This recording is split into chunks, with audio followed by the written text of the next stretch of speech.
بالله من الشيطان الرجيم. بسم الله الرحمن الرحيم، والصلاة والسلام على أفضل خلقه الله، والصلاة والسلام على من تبعهم بإحسان إلى يوم الدين. سورة بقرة آية قد سديت chapter number 2 verse number 18. They are deaf, dumb, and blind, so they return not to the right path.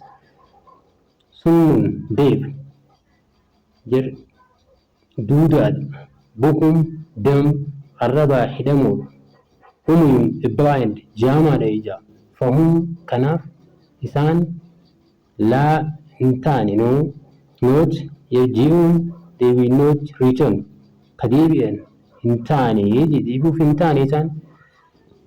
They are deaf, unable to hear, isaan duudaadha, dhaga'uu hin danda'an, and accepting truth, dhugaa fudhachuu hin danda'an.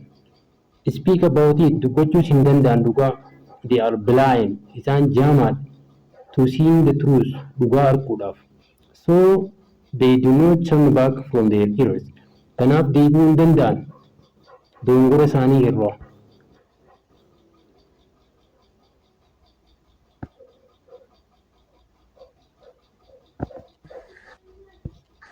أو كصيب من السماء فيه ظلمات ورعد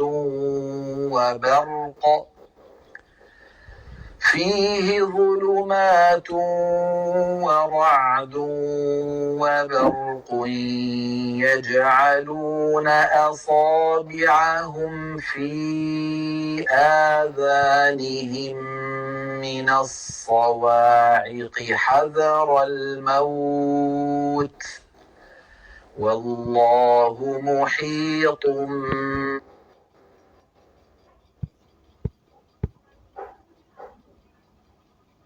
Or like a rainstorm from the sky, wherein is a darkness, thunder, and lightning.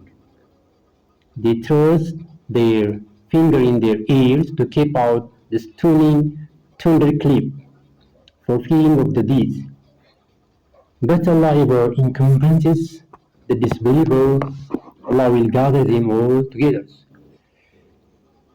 Fakkiin isaanii yookaan ni ta'e fakkiin isaanii oowwiin kun oowwoo yookiin jechuun kasayyibiin like rainstorm akka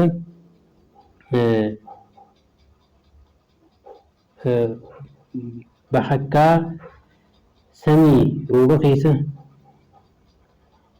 ati mina samaa'i from samii irraa the sky jechuun samii fiihi ichi keessatti hataate zulumaatun a darkness, dukkanoonni hedduun, waraadun a thunder, kakawween, wabarqun lightning, ifni, yaja'aluuna they put ni godhan isaan asxaabahum their fingers qubbeen isaanii fiihi keessa aazaanihim gurra isaanii keessa min sawaa'iqin from a thunderclap,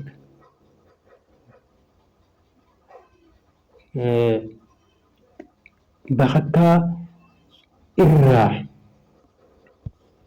hadara al-mawt, in the fear of the death, du'a sodaadhaaf jecha. Al-mawt, the death, du'a, hadar sodaaf. Wallahu, and Allah muhiitun is the one who encompasses marsee jiraan bilkaafiriin the disbeliever kaafirtootaan warra rabbi dideen marsee jira rabbiin Allahan. In the example relating to water, fakkeenyi yeroo fi bishaaniin godhamu kana akka storm of the full of darkness, akka kakawwee bahakkaa ichi keessatti dukkanaan guutamtee jirtu.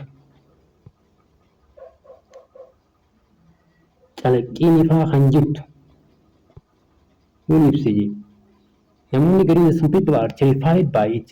Namoonni gariin kanaan rifatanii gurra isaanii fuudhanii put their finger in their ears, gurra isaanii fuudhanii gurra keessa kaayanii because of strings of the tunnel, sawaa sodaa bakakkaa saniif jecha the scalding means du'a jala dhiisuudhaaf jecha Allah surrounded his believers, rabbiin kaafirtootaan marsee jira jedhe.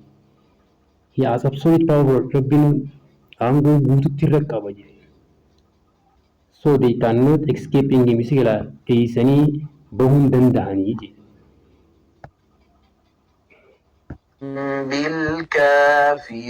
بالكافرين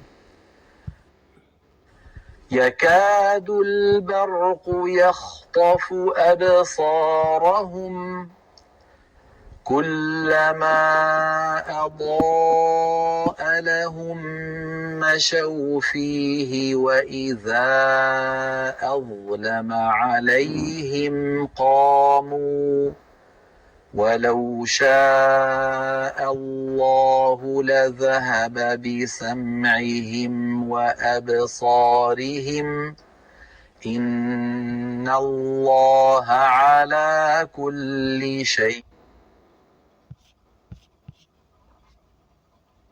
Ayni digdammaffaa the lighting almost snatched away their sight. Whenever it flashed for them, they walked therein. When darkness covered them, they stand still. If Allah willed, He could have taken away their hearing and their sight. Certainly Allah has over all things. يكاد نديات almost نديات البرق the lighting ifaan isii يخطب fuudhutti qabutti snatching away أبصارهم their sight argaa isaanii كلما whenever yeruma أداء it flashes ifeef for them isaaniif mashuu they walk keessa deeman je فيه keessa وإذا when أظلم it darkens it dukkanaa'e عليهم isaan irratti قاموا they stand ni dhaabbatan jechuudha. ولو osoo fi on the if shaa had will osoo if rabbiin fadhuu baate لذهب he would certainly have taken away dhugumatti isaan irraa deemu. بسمعهم their hearing dhagayaan isaanii وأبصارهم their sight harkaan isaanii إن الله indeed dhugumatti Allah على his own كل every cufa شيء وهم درتو powerful dandee على ربين. asirratti the brightness of lighting almost ifni calaqqee rifaa kanaa guututti isaan jaamsu ta'e whenever it flashing yeroon ifi isaanii fi lighting things up isaanii mul'atu wantoonni they go forward gara san deeman. When there is no light yeroo ifaan dhawame they remain in darkness dukkana san keessatti hafan unable to move socho'uu hin danda'an jeesaan. If a God will yoo rabbiin fedhe he could take the away their hearing dhagayaa isaanii irraa oofa sila harka isaaniitis ni jaamsa.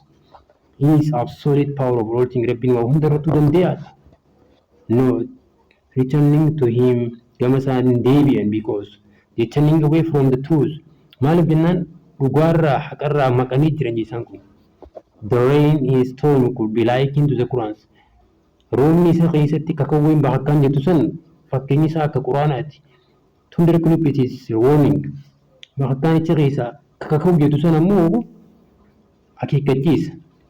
The lighting truth ifaan san ammoo haqa appearing to them time to time kan yeroo yerootti isaanitti mul'atu. Covering their ears kan cufu dhagayaa isaanii kakawwee saniin. Inni san ammoo they're turning away from truth haqarraa garagalan. Not responding osoo akka saniif hin awwaatin. The hypocrites are similar to the people. Kanaaf munaafiqoonni fakkiin isaanii namoota kanaani. Fakkeenya kana keessatti because they receive no benefit from anything. maaliif jennaan waan kanarraa bu'aa tokko illee hin buufanne. In example the fire, fakkeenya ibiddaa keessattis all they receive is a darkness, wanni isaan fudhatan dukkana. In the smoldering fire, in example of storm cloud, fakkeenya rooba kakawwee qabuu irrattis all they receive is a fear, wanni isaan irraa fudhatan sodaa fi alarm because of the thunder of lightning. Similarly, the hypocrites see nothing in the Islam. Kanaaf munaafiqoonni kanumaan islaamummaa keessatti waan takka nagaran except difficulty and harshness, ulfinaa fi jabeenya cinqii malee uma agaruu hin danda'anii jedhe.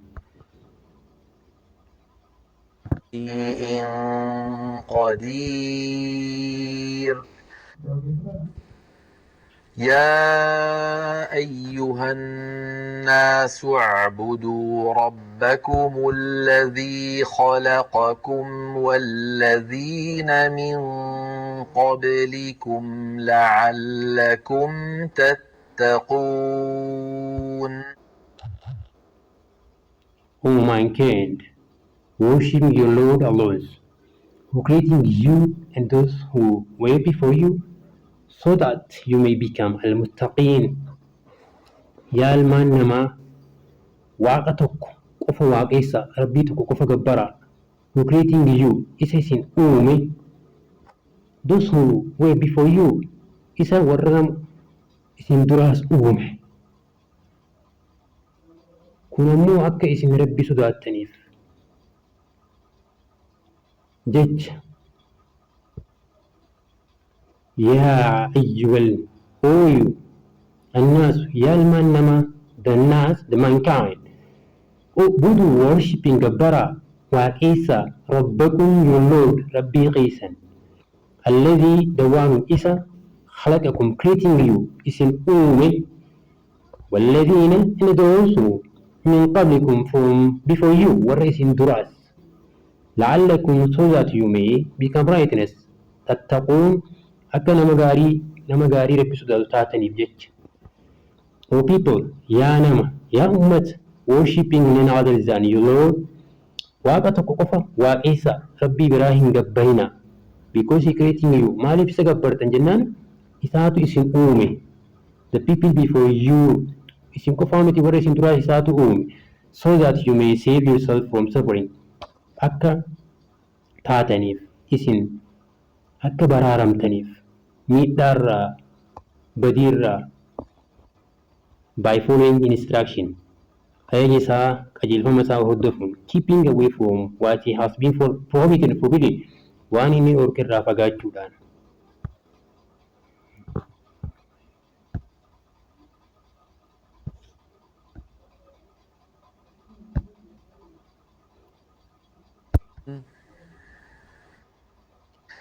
الذي جعل لكم الأرض فراشا والسماء بناء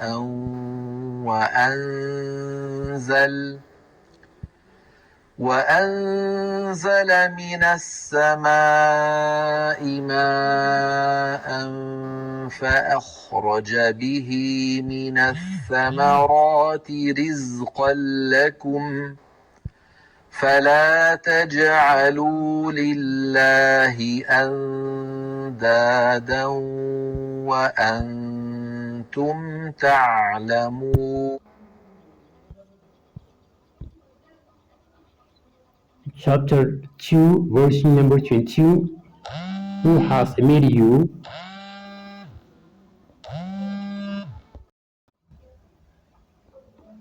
الذي, the one who, isa جعل made godhe لكم for you isiniif الأرض the earth love فراشا resting place iddoo aragalfii iddoo boqonnaadhaa والسماء the sky samii بناء gombisaa isinii godhe canopy وأنزل and sent down isinii buuse من السماء from the sky samii irraa ماء water bishaan فأخرجه دين بوت فورس إيقنا خباسين به دي ويساني من الثمرات of إيقنا the fruit يصير خاقود فروتي فدرالي في خضرالي رزقا as a provision صورة قنياتا لكم for you إسنيف فلا تجعلوا كنافو نقولنا تجعلوا set up لله to Allah Allah هدف reveals أندادا يجون شريخة يوخان حرياء واقة الفما هنقولنا وأنتم تعلمون while you know إسنوني بيتني أكربين حرياء هنقم أكربين شريخ هنقم نبيتني ربي هنقولنا. It is he who made the earth like a carpet spread out in the front of you. ربي نسي سنقول إلفا diriirtuu lafa isini afee isini bal'isee it is he who masterfully constructing the sky over you. Rabbiinis ogeessa samii isin irratti ijaare gubbaa keessanitti so is a grace rainfall tola isaatiin roobmanni chirraa isinii bu'a producing different crops from eeganaanii oomishattan midhaanowwan garagaraa lafa irraa as produce for you isiniif godhe kana hunda do not kanaaf hin godhina the consider other to equal to Allah waan takka illee rabbiin wal qixa hin godhina when you know that yeroo haala beektanii jettan he alone isuma qofaatu the worthy of being worshipped haqaan gabbaramaa